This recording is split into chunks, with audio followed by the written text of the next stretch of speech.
Okay, I think we're going to get things rolling here, folks.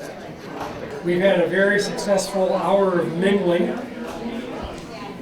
some awesome music, and what about the food? What are you folks thinking about that food? Is that worth giving a little bit of applause for all that food? Okay, well, welcome everyone. I'm David Klana. I'm one of the organizers of this event. And first I want to thank everybody who made this event a reality. A round of applause for all those folks.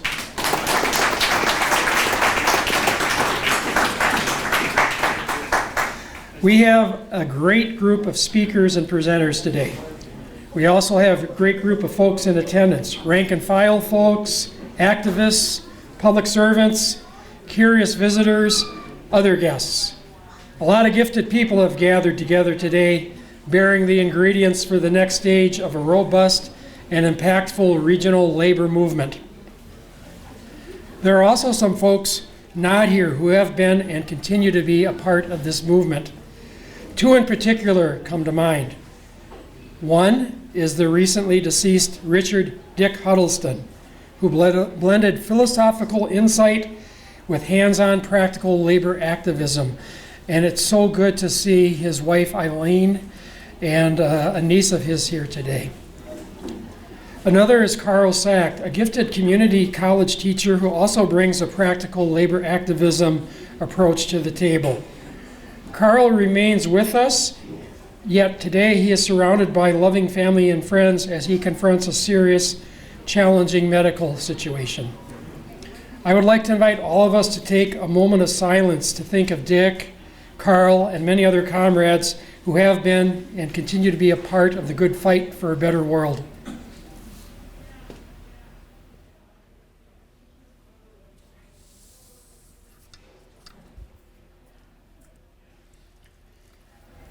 In that spirit, I also want to encourage folks to attend Workers' Memorial Day, which will be at the Labor Temple on Monday between 7 and 9:30 a.m.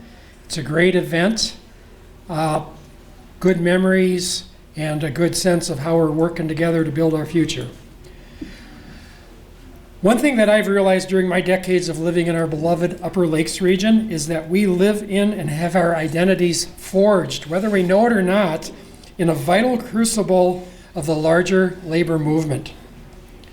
Key ingredients of grit, determination, blood, sweat, and tears have and continue to be placed in that crucible to create the alloys and the alliances that make life better for ordinary folks who show up day to day to power their workplaces and build their communities. The crucible continues to bubble, the forge is alive, and the future continues to be shaped. The key involves blending the right ingredients, including compassion for one another, an awareness of our history and struggles, and the discipline to work together through our differences in an inclusive and democratic manner to create the alloys and alliances now needed to move forward. With that thought, I would like to introduce Derek Peterson, who can offer perspectives as the Duluth Central Labor Body's president.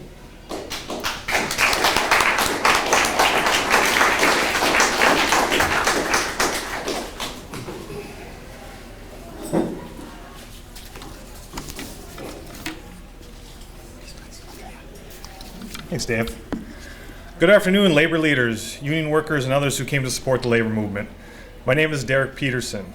I'm the president of Duluth Central Labor Body. My main job is a business agent for the Labor's Union Local 1091, which I've proudly been a part of for 17 years. Today, I'd like to share a bit about the history of Mayday, which is the foundation of our labor movement, how the Central Labor Body is furthering the movement, and how our shared values continue to unite us all. You're standing in the house of labor that has been in existence well before I came in this world. The history in this building is unmatched because of the battles that have been won and lost in these four walls, and I want to welcome you here today. We as a body bring 60 unions representing 17,000 workers across many professions together. The diversity of our perspectives combined with the alignment around common values is what gives our organization its unique power. We fight every day for the betterment of the whole. Mayday has had several transformations over the years, but started in 1886 as part of the fight for the 8-hour workday. On May 1st, hundreds of thousands of workers across the country went on strike demanding better working conditions and shorter work hours. At first, the strike was peaceful, but on May 4th, a bomb exploded at a labor demonstration in Chicago's Haymarket Square, killing several people and injuring many. We should never forget the sacrifices given to have the safety and the satisfactory work conditions we enjoy today. There have been several deaths along the way that have shaped this movement. We need to make sure those deaths were not taken for granted. As we think of that history, I am proud to lead the Duluth Central Labor Body. As I took the gavel from Beth McCuskey, I realized the shoes that had to be filled from the past leaders of this great organization to fully give what is needed to continue to grow the organization. I am not a person to just coast. I want to do my part to move the labor movement forward. Make no mistake, 2/3 of Americans see the value in unions, and we need to capture that now, or we may lose the traction those before us have worked hard to get. In the short few months as president, I have spoken in favor of SEIU health workers, met with our local and state legislators, met with teachers from our local 692 and UEA fighting for better wages and benefits. This is how we unite and help each other. Our modern labor movement is united around shared values and safety.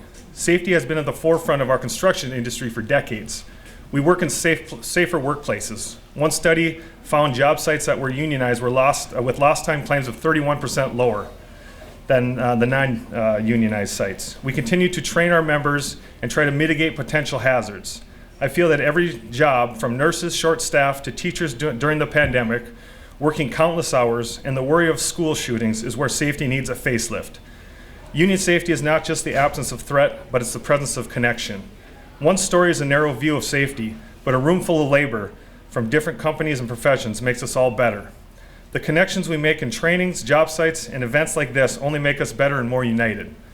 This is why unions are above the unorganized.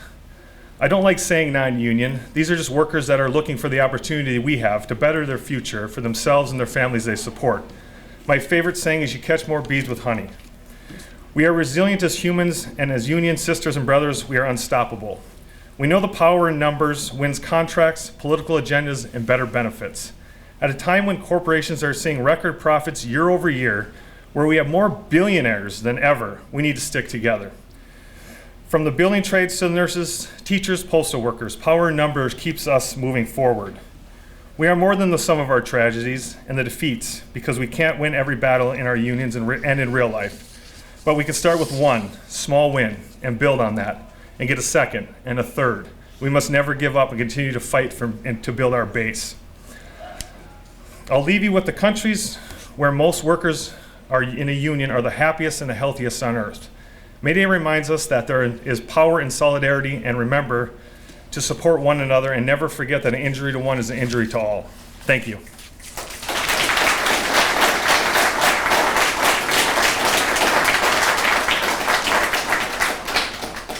Thanks, Derek, and thanks to the Duluth Central Labor Body for working with us and being part of the group of sponsors for us to have this in this venue, which is the most appropriate place for this to be happening.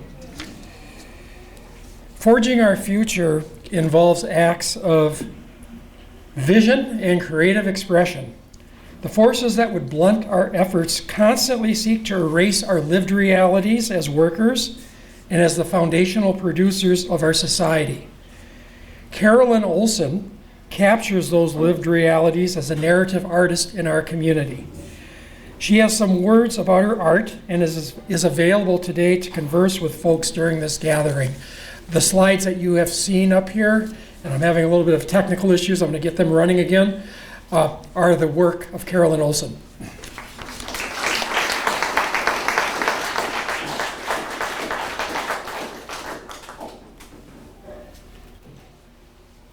Thank you, David. Hi, my name is Carolyn Olson, and I'm a narrative painter.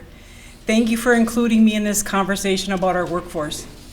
As we know, over time, the arts have been used to shape our attitudes and opinions. From Byzantium's mosaics to Rivera's murals to the billboards lining our freeways, beliefs and ideas are reinforced through public art that surrounds us. For me as a narrative artist, overall my work depicts images of everyday events happening around me. I also draw from what I remember about places, relationships, as well as what I hope to see in the future for my community and family. These days I'm drawing workers. I believe in public art, and even though I can't climb ladders and paint murals anymore, I hope my work can become part of a home, a business, or a public place and engage the viewers in a discussion about what's important to them and their family and community. I want folks to see themselves represented. I believe good art talks about and reflects current events, collectively and personally.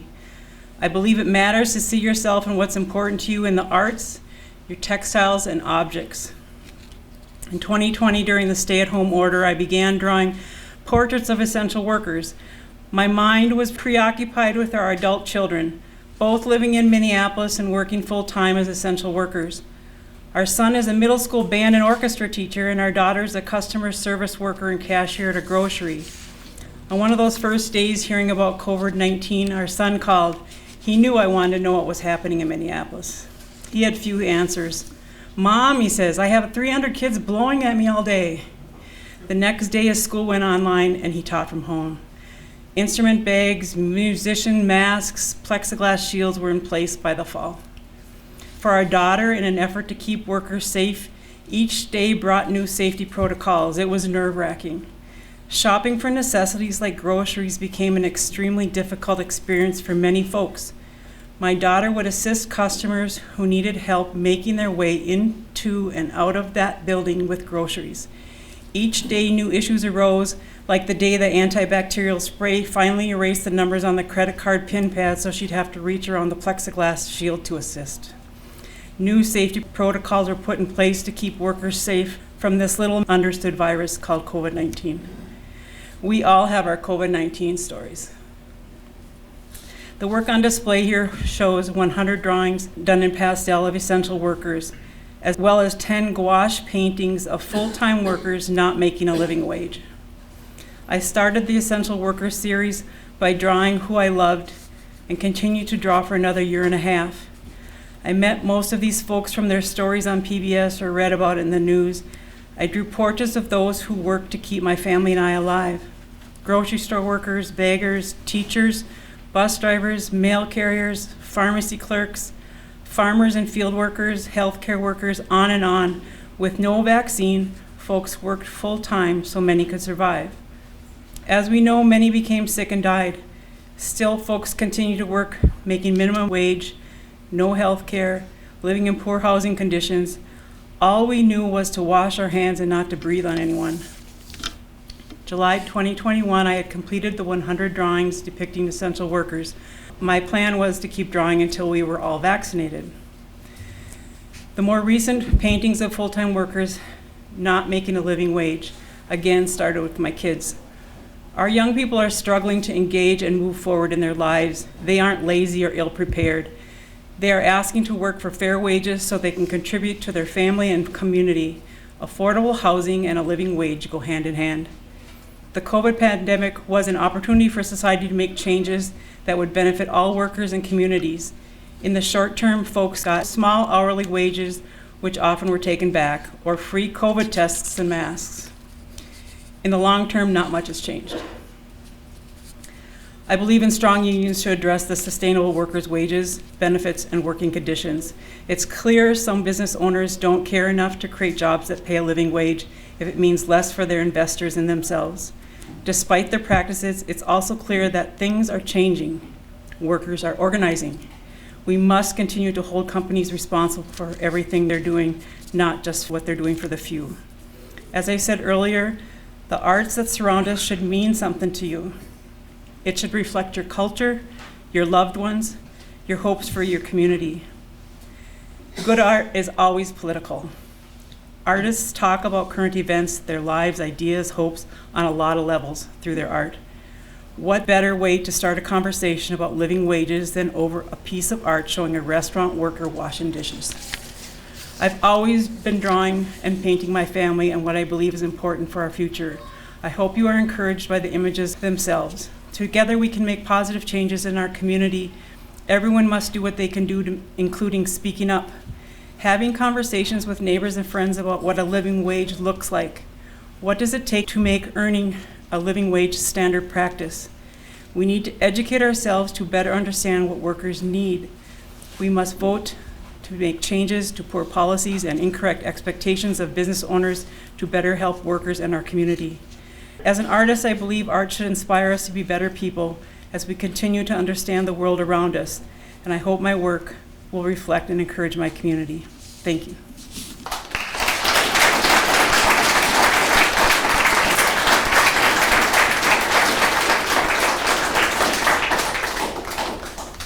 Art speaks to the here and now, but it also distills the history.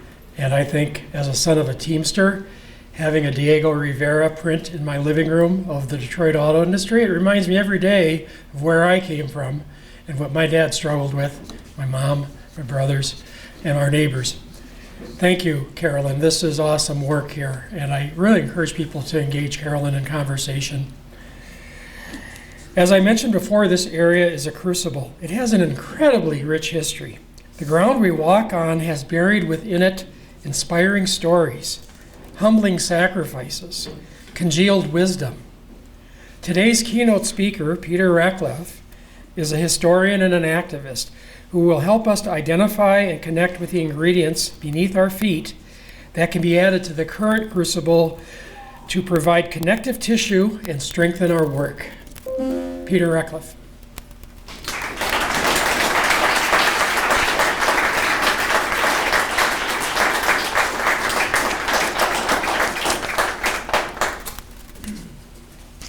Thank you, David. Thank you all for your warm welcome and for being here and for your efforts to make the labor movement stronger and to make the life for working people better. I want to thank the Twin Ports DSA for organizing this event, the various union sponsors who have also contributed to providing lunch and encouraging their members to be here. I do also want to recognize, as David has, the passing of Dick Huddleston. My understanding of Duluth labor history was really shaped by Dick's work. And in many ways, he lives on in the work that we all do. This is a very special event for me. I grew up in Connecticut, went to college in Massachusetts. I like to say that because of my experiences in the late 1960s, that I went to college with two questions. One question was, have we really, as a society, gotten past racism? And the other was, is the United States war in Vietnam a mistake or an outgrowth of the way American society has been created? And I like to say that I answered both of those questions in my first semester in college, and then for the next 3.5 years, the question became, now that I know the answers to those questions, what is it my responsibility to do? And the person who most helped me answer that question, coincidentally, and I often say historians don't believe in coincidences, but was someone who grew up in Duluth, whose mom and dad were very active in the labor movement in the 40s, 50s, and 60s here. His name is Jan Dezard. Jan is still alive. His mom and dad were George, who was the last president of the directly affiliated local union at Diamond Tool. His mom, Rhoda, was a kindergarten teacher and won Minnesota Teacher of the Year award. They were both deeply ensconced in the movement here. Rhoda's first cousin was Irene Paul, in the great tradition of women labor editors, though I look at my brother Larry Salampa, a male labor editor. But the paper that Larry worked for, the Duluth Labor World, was founded by a young woman in the 1890s named Sabri Aiken. And Rhoda Levine Dezard's cousin, Irene Paul, was the editor of the Timber Workers newspaper and then of Midwest Labor in the 30s, 40s, and 50s here in Duluth.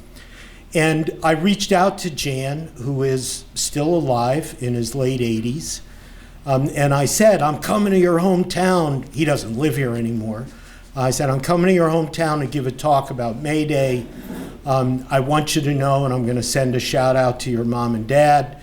And Jan responded, he said, you know, I think there's a story that I never told you, which was true, that he had never told me. And that was that at the age of 4, during the National Maritime Union strike of 1946, that his mom and dad took him to the picket line.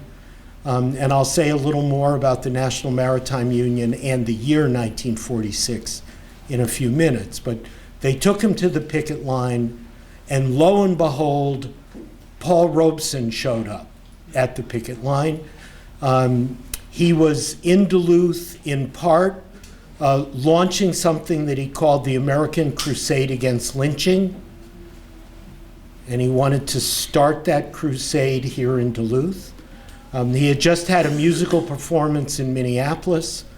And Jan emailed me the story that Paul Robeson looked at him, picked him up and put him on his shoulders, and marched with him on the picket line singing his song about Joe Hill.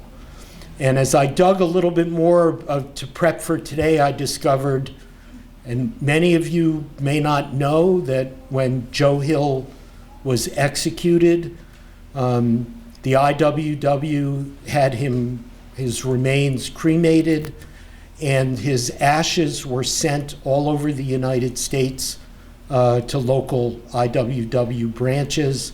In 1916, an envelope of those ashes came to Duluth, and they were spread at the Work People's College. And David, are you able to I want you to see, in case you don't know about Paul Robeson, to see this. I dreamed I saw Joe Hill last night, alive as you and me. Says I, but Joel, you're 10 years dead. I never died, says he. I never died, says he. In Salt Lake City, Joe, says I, am standing by my bed. They framed you on a murder charge, says Joe, but I ain't dead. Says Joe, but I ain't dead. And standing there as big as life and smiling with his eyes, says Joe, what they can never kill went on to organize, went on to organize. I dreamed I saw Joe Hill last night, alive as you and me. Says I, but Joe, you're 10 years dead. I never died, says he. I never died, says he. I never died, says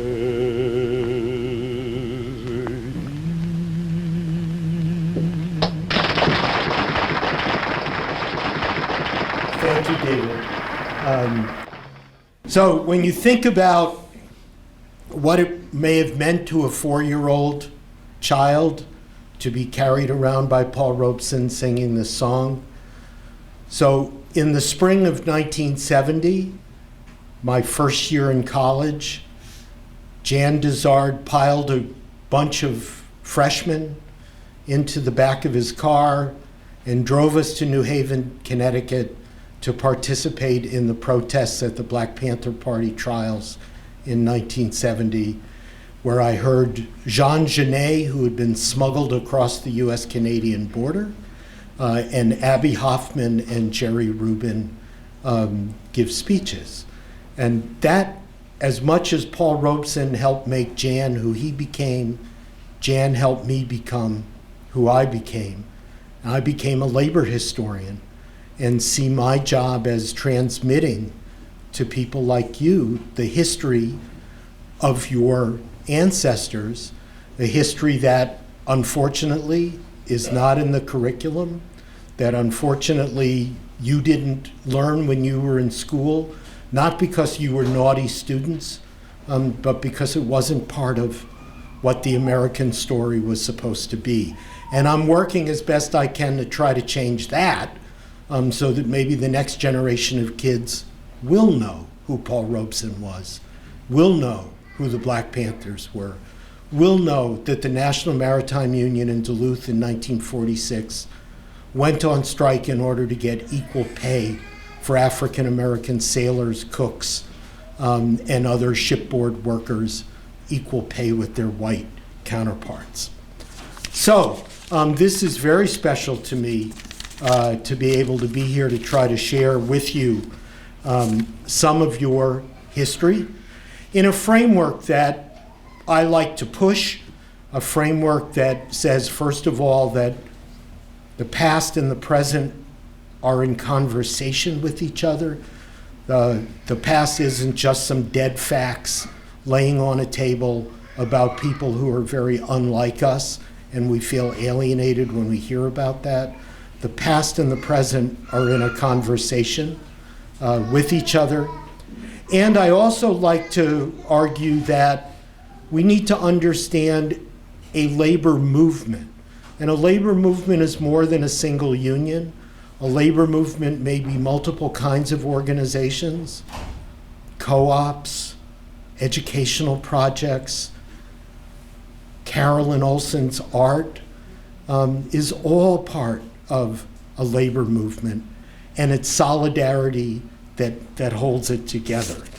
And so that's the way that I have been approaching both my involvement in the labor movement and my study of history. And so I want to share a little bit of that with you today about Duluth. And I want to talk today about two periods in Duluth history, a period from the 1880s roughly to World War I, and then the period of the 1930s and the 1940s. In the 1880s, a remarkable labor organization with the lovely name, the Noble and Holy Order of the Knights of Labor, organized here in Duluth as well as around the United States.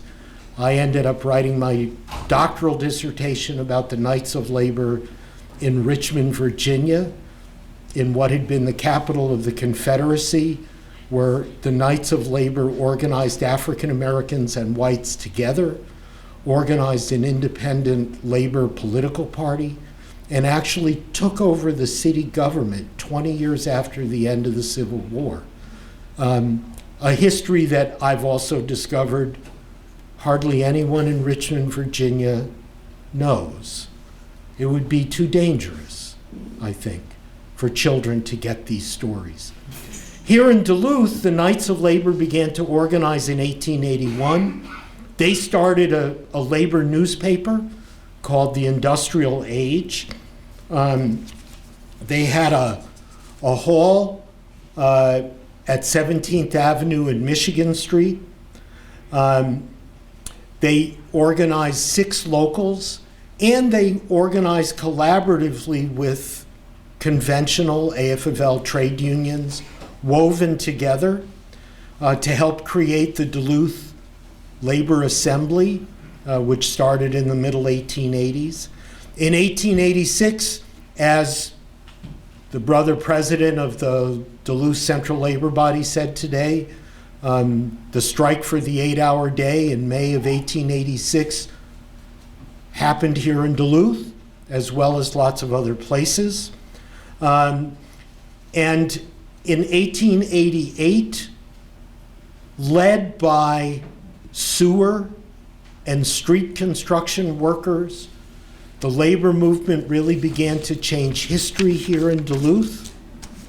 They received solidarity from longshoremen, sawmill workers, coal dock workers, railroad workers, street railway workers, brewery workers, came together with the sewer and street construction workers to demand the same kinds of things that we hear today. The right that we hear from Starbucks workers today, that we hear from Trader Joe's workers today, that we hear from Amazon workers today. Pardon me, but God damn it, sit down and bargain with us through respect and recognition of our rights. Yeah.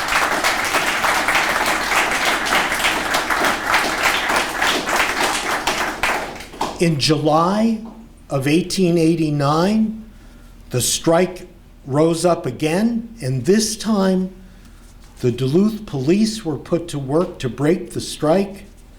30 strikers were wounded, 2 were killed. So this kind of violence didn't only happen in Haymarket Square in Chicago, it happened right here in Duluth.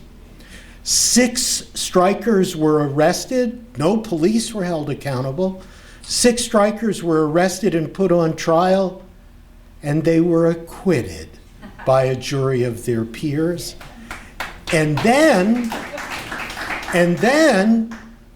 the local labor movement decided that they were so pissed off at the mayor for having sent the police to break the strike that they ran an independent labor candidate for mayor, a guy named M.J. Davis, and he got elected in 1890. Right? That can happen. That can happen. Those of you that are involved with DSA, we're looking for antecedents, we're looking for some tradition, we're looking for some building blocks to stand on. 4 years later, Duluth workers would become intensely involved in the Great Northern Railroad strike of 1894.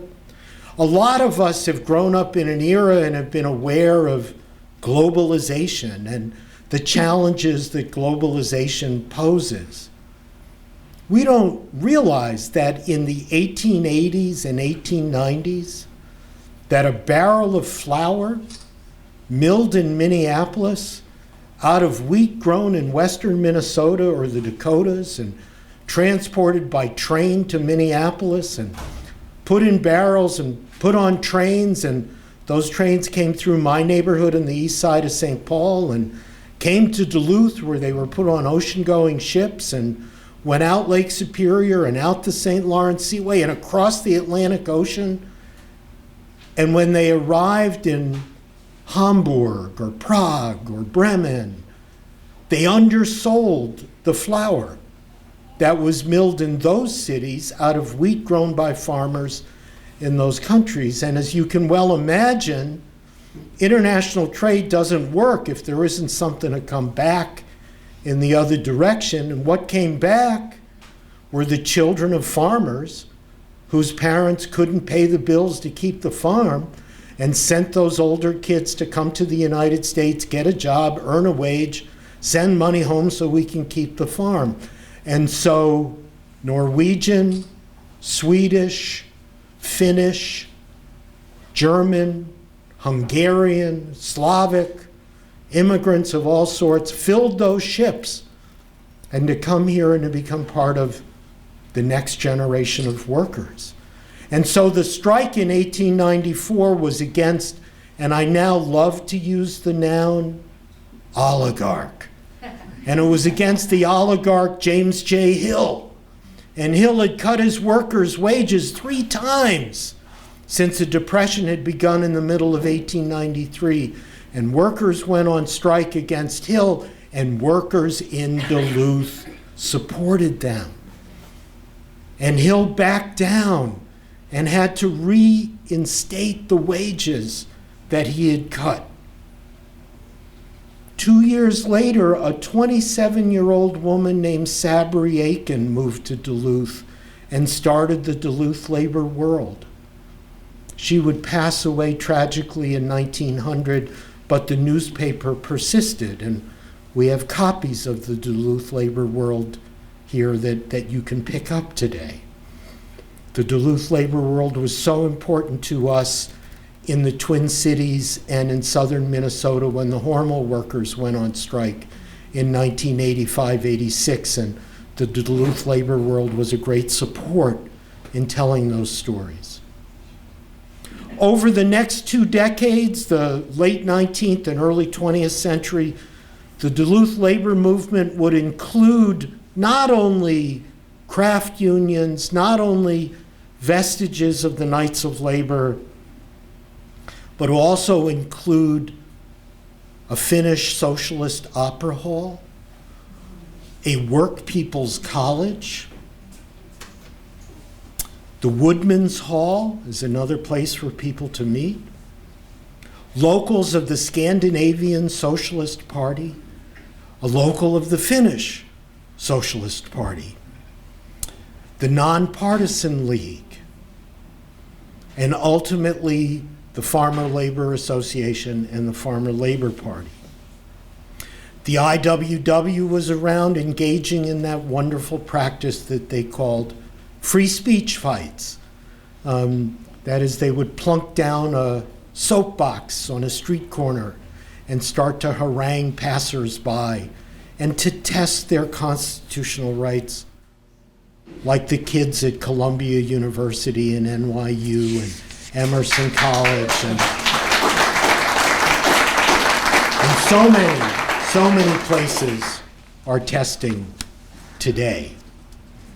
But this movement ultimately faced ferocious resistance and repression. The Steel Trust, more oligarchs, Andrew Carnegie, Judge Elbert Gary, J.P. Morgan, even John D. Rockefeller began to get their fingers into both Duluth and the Iron Range in the early 20th century. When Minneapolis bankers and big businessmen created something with, you have to think it was a euphemism as a name, the Citizens Alliance, along came Duluth big businessmen encouraged by the Steel Trust to start a citizens committee that would oppose all unions here in Duluth. Morgan Park was established as a company town. I always say, if you live in a town that's named for the boss, you're probably in trouble. And so named for Mr. Morgan.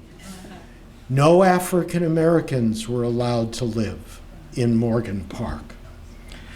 They created another organization with the euphemistic title, the Knights of Liberty, again to protect the freedom of workers not to be coerced into joining unions. And when World War I rolled around, the state of Minnesota stepped in and created something called the Public Safety Commission and made all immigrants sign affidavits about why they hadn't become citizens yet. Again, it sounds so much like today. They created a system of spies. So when Eugene Debs ran for president, Debs had been the founder and organizer of the American Railway Union at the time of the 1894 strike. Debs would run for president multiple times on the Socialist Party ticket. This is back in the day when paper ballots were being used. We've discovered that the Steel Trust had those the ballots that were made out for Debs dusted for fingerprints to see which workers were voting for Mr. Debs. There were 2 lynchings here in Duluth. In 1918, a Finnish immigrant steelworker, Olli Kononen, was lynched. No one was ever arrested or tried for that. And in 1920, 3 young African American men who had come to Duluth as traveling workers with a circus were lynched, and there is now a memorial to Clayton, Jackson, and McGee here in Duluth. The movement was broken, but the individuals were still here and the ideas were still here.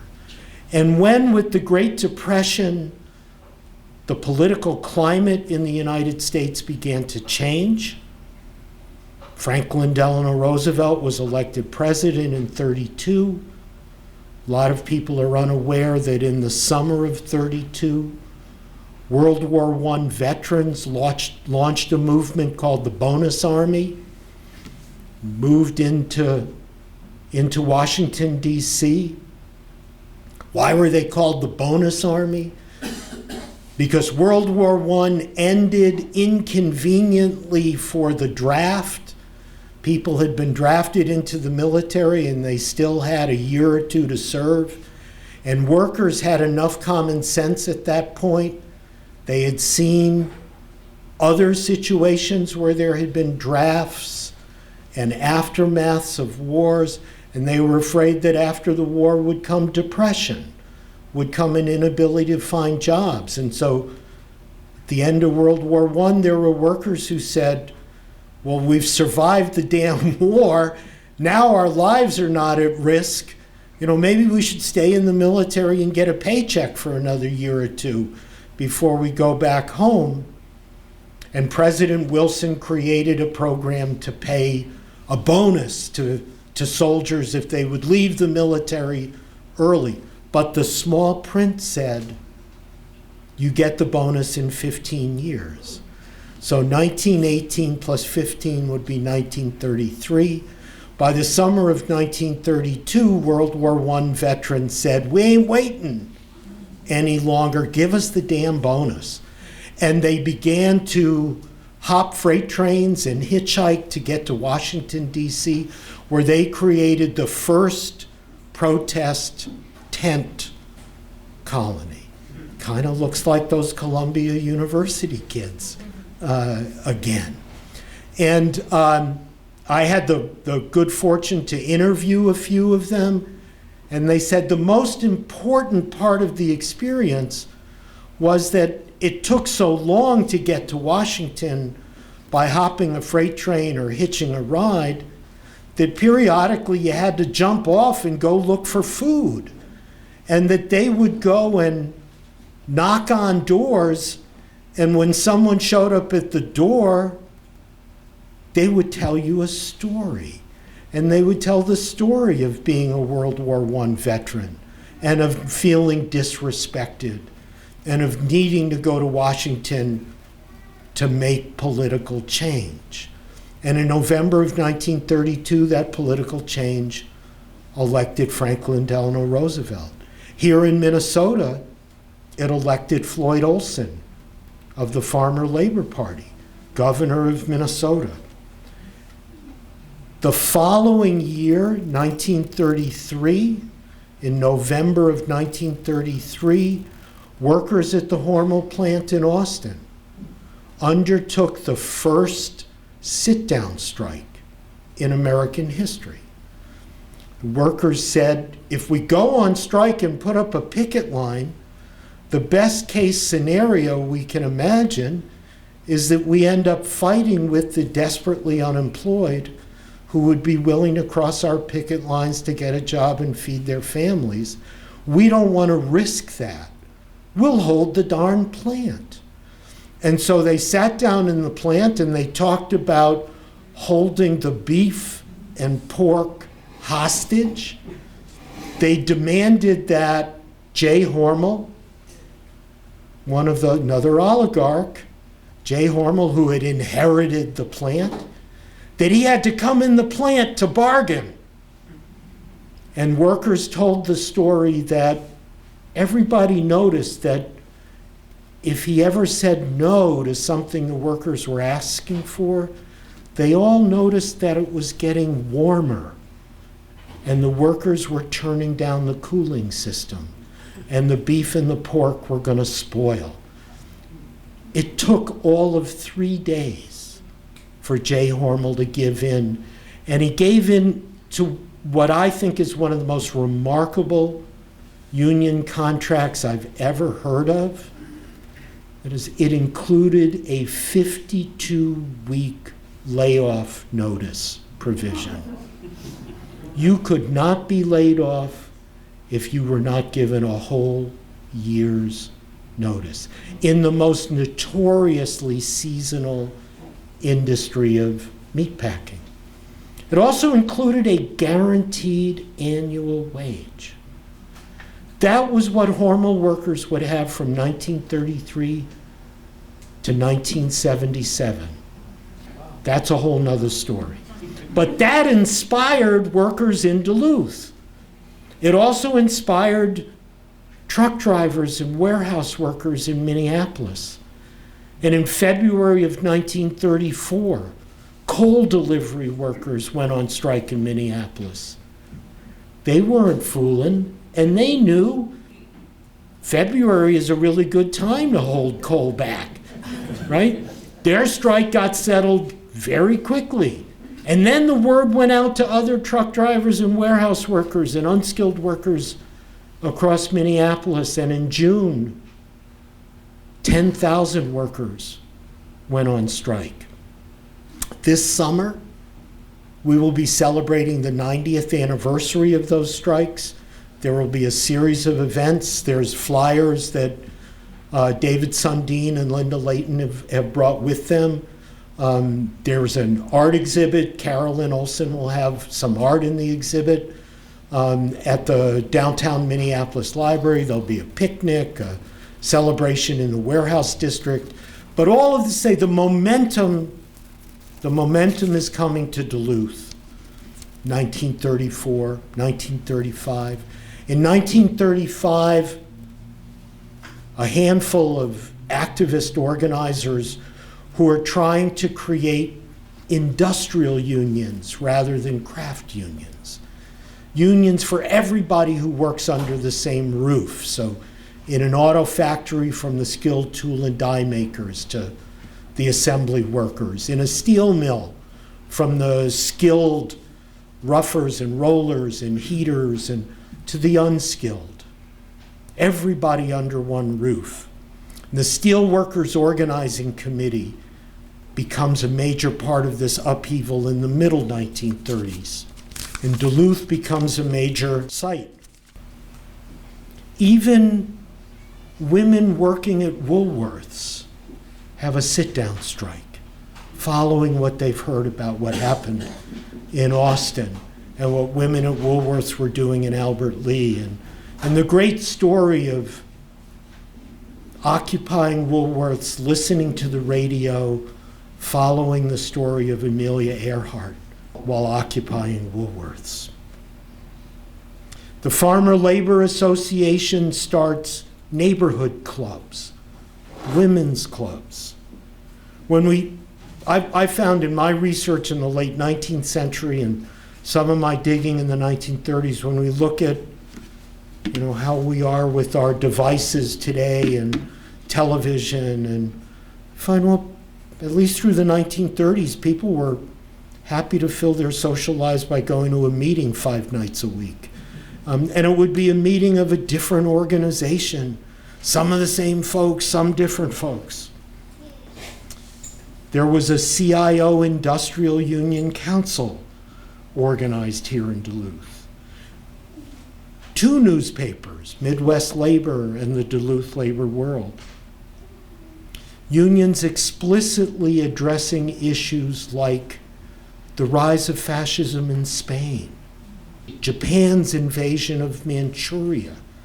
Imagine that your parents or grandparents were out in the street in 1936, 1937, not only about fair wages and being treated respectfully at work, but about having a voice in what a humane foreign policy would be, or how working people all around the world are entitled to have a decent life.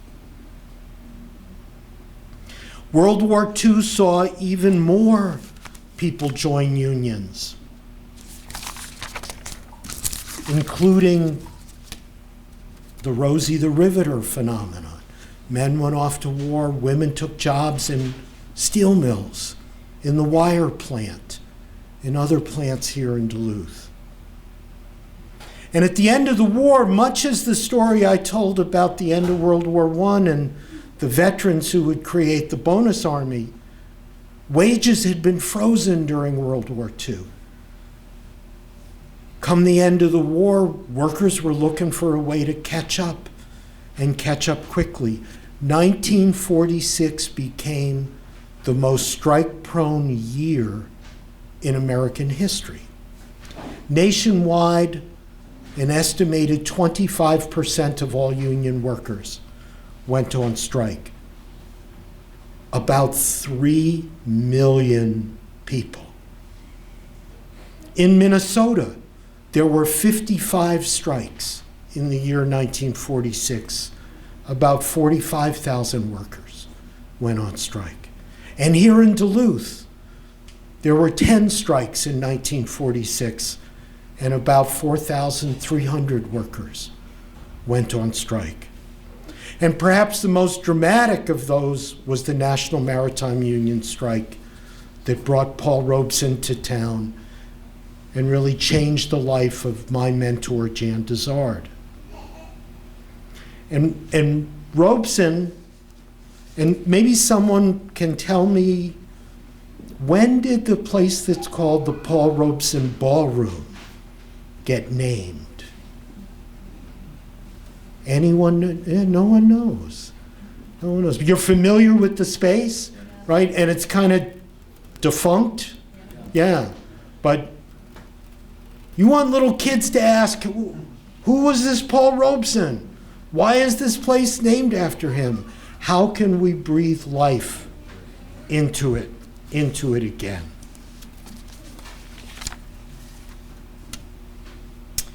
Again, the labor movement would get repressed, resisted. The great strike wave of 1946 is followed by the passage of the Taft-Hartley Act in 1947. The Taft-Hartley Act that I say tried to make solidarity illegal. It outlawed secondary boycotts. It outlawed sympathy strikes.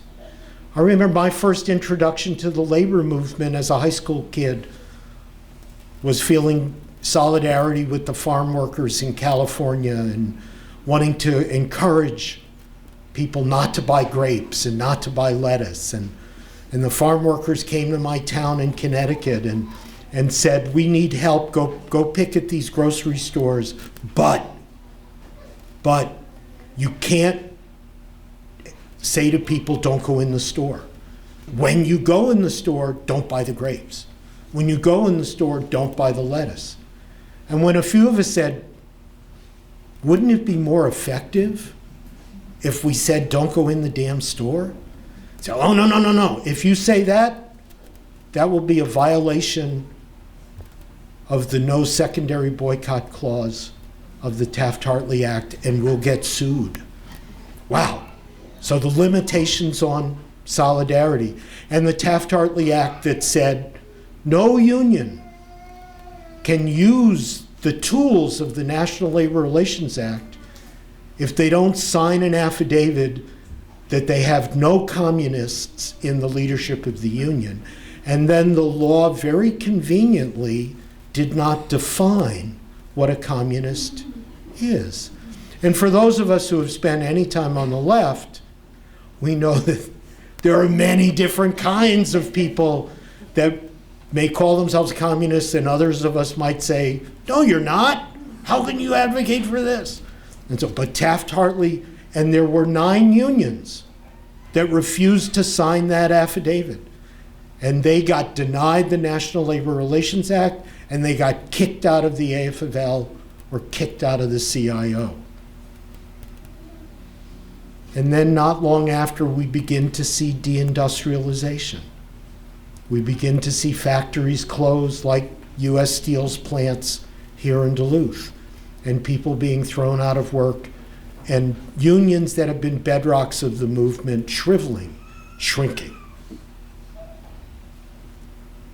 But here we are today, celebrating May Day in Duluth. Here we are today, a week after Volkswagen workers in Chattanooga, Tennessee, voted in their third campaign in a decade and won by 73%.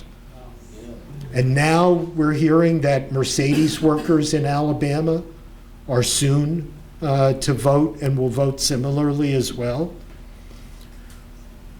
My partner and I went midweek this past week to a fundraiser for Trader Joe's United, struggling to organize what seems to be a hippy-dippy business, but lo and behold, you know, and they're ready to go to the Supreme Court and ask the Supreme Court to throw out the National Labor Relations Act. We have Starbucks workers. This is a new generation that is organizing. And I am quite confident that someday a labor historian will stand in a room like this and talk about the next great wave of unionization in the United States, perhaps the wave that changes permanently the way this society is organized. It's beginning to happen. And I was so thrilled when David invited me to come to know that I would have an opportunity to talk with you and to recognize the work that you're all doing to make a better future. So thank you very much.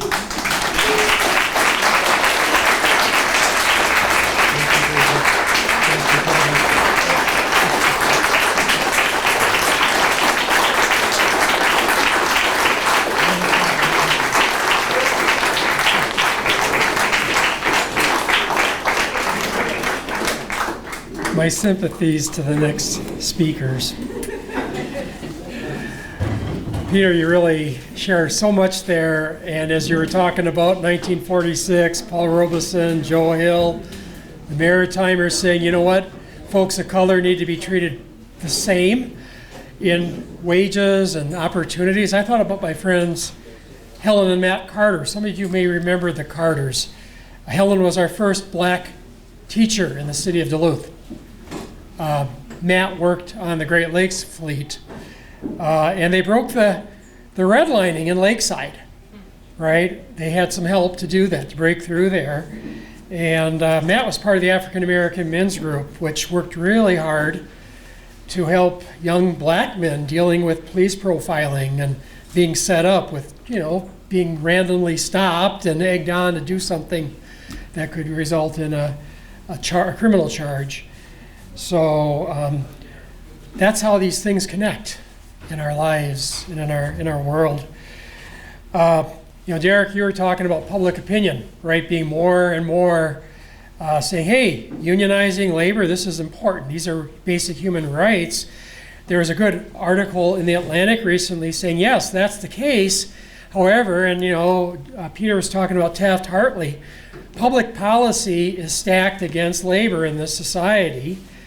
And that's why it's really great to have somebody like Senator Jen McEwen in our midst. Jen, you have roots in this labor struggle, and you bring that awareness and fire to your work as our representative, as the chair of the Senate Labor Committee. You know, how do I know you have those roots? Because, boy, I saw you shaking your head an awful lot as Peter was speaking and sharing stories about our labor history. So, Jen, you have some updates for us about the work going on in St. Paul to make Minnesota a stronger pro-labor and pro-humanity state. Hey, everybody. Thanks so much for inviting me to come here and share in this day with you. And, you know, I just wanted to say thank you to the keynote speaker and to kind of ground us in that sense of history. I have to say, you know, as somebody who grew up in Duluth in a strong labor family and sort of surrounded with this labor ethic and the importance of both our labor history and then how we're going to carry that forward, it really helps me. I don't know, do you feel this way? It really helps me when I hear the stories of some of the struggles that our forebears experienced and went through, right? Because sometimes what we're going through right now feels really hard. And it can be very overwhelming, and it can make us feel like, how are we ever going to get through this? How are we going to ever move through this struggle that is facing us right now? Especially at times where we feel divided, or we feel like there is just a mountain of momentum coming against us. I know sometimes I feel that way, especially with November's election coming up. Sometimes you hear about the electorate here, even in our own state, where we've been lucky enough to have a ostensibly pro-labor trifecta in control of the Minnesota government right now. But just how fragile that is, just how fragile sometimes it can feel. It's very helpful for me, I know, to hear those stories of our forebears and to take inspiration for the struggles that they went through, that they got through, that they pushed through to get us to where we are now. And to not feel alone, and to not feel like the time that we're in right now is somehow just uniquely difficult. It isn't. It isn't uniquely difficult. It is difficult sometimes, but it's not uniquely difficult. People have been in these types of situations before, and they've persisted, and they've won, and they've been through it, and they've